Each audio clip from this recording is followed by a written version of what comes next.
Hey, crafty friends. I'm Kristina from Sunny Day Memories. And I'm Barb from NOLA Stamping, and welcome back to the Crafty Copycat Creations podcast.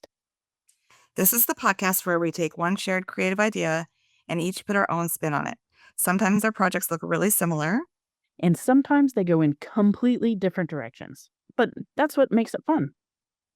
And this month's challenge was all about something we both use all the time card sketches. Yep, specifically how one good sketch can do way more work than you think, if you know how to stretch it. We focused on taking one simple card sketch and really exploring what it can do beyond a single card. We explore how that same sketch can be resized, reworked, and transformed into completely different card styles or sizes while keeping the same original design intact. So let's talk about the inspiration for this month. Barb, we started this year with your sketch idea, and you really leaned into the idea of learning how to use a sketch, not just follow it. Exactly. The whole idea was starting with one simple sketch and really understanding the structure behind it and how you can use the sketch in different ways. Not just copying measurements, but understanding why the layout works. And I'll be honest, sketches actually really intimidated me for a long time. When I first started card making, I didn't really understand how to use them. So a lot of times they just felt more stressful than helpful. I think a lot of people feel that way.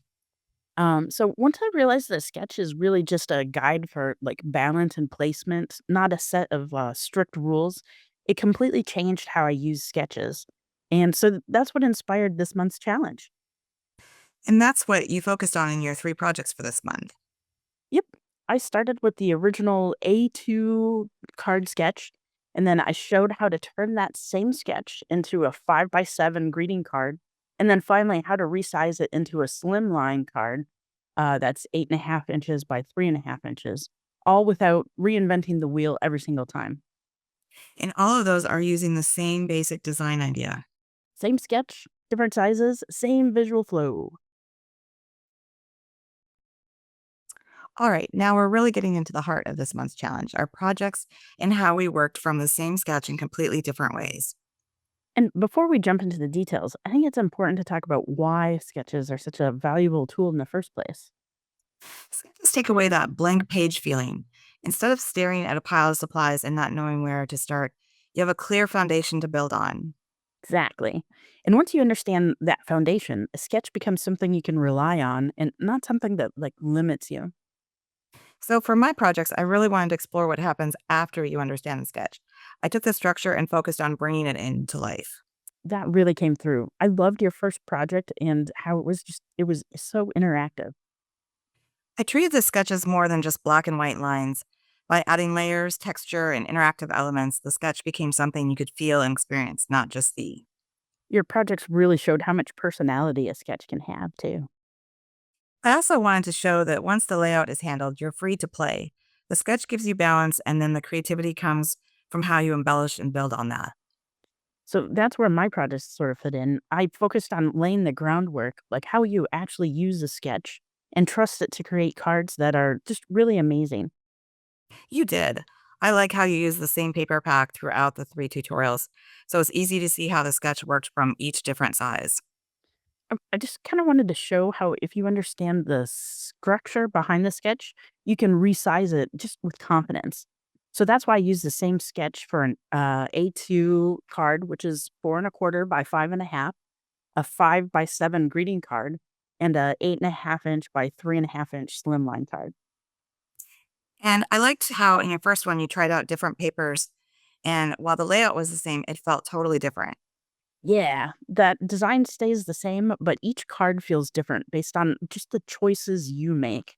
Like when you played around with different textures in your second video, I love how that card looked just so different just by making a few simple changes.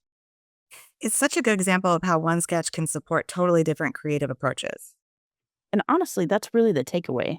When you combine a solid understanding of how sketches work with creative exploration, you unlock so many different possibilities. One sketch can become dozens of different designs, which really honestly makes that such a powerful tool. So, if you've been enjoying these challenges and want to play along, we'd love to have you join us. The Crafty Copycat Creations podcast comes out on the third Monday of each month. and serves as a wrap up of the creative projects and videos from the previous month. It's our chance to reflect on what we made, talk through what we learned, and share how one idea can grow and evolve over several projects. You can jump into the challenge anytime by joining our public Facebook group. Just search Crafty Copycat Creations. It's a great place to see the ideas we're working from and try them out in your own way. And this month, especially, we'd love to see your use of your new card sketch skills during our 14 days of Art and Crafts Valentine projects. These daily prompts and challenges are perfect for practicing how to adapt a sketch, change sizes, or just put your own creative spin on a layout. If you try one, share it on Instagram or Facebook and tag us. We really love seeing how you take these ideas and make them your own, Whether you're creating along in real time or catching up later, or using the challenge as a creative nudge. We're so glad you're crafting with us. thanks so much for crafting along with us this month. And thanks so much for spending part of your crafty time with us. If you enjoyed this episode, go ahead and subscribe to both Barb at NOLA Stamping and me over at Sign Day Memories, and join us on all of our socials. And don't forget to join the public Crafty Copycat Creations Facebook group. We'd love to see what you make. It's the perfect place to post your projects, see what others are making, and cheer each other on. We love seeing how one idea can turn into so many different creations. Until next time, keep copycatting and stay crafty.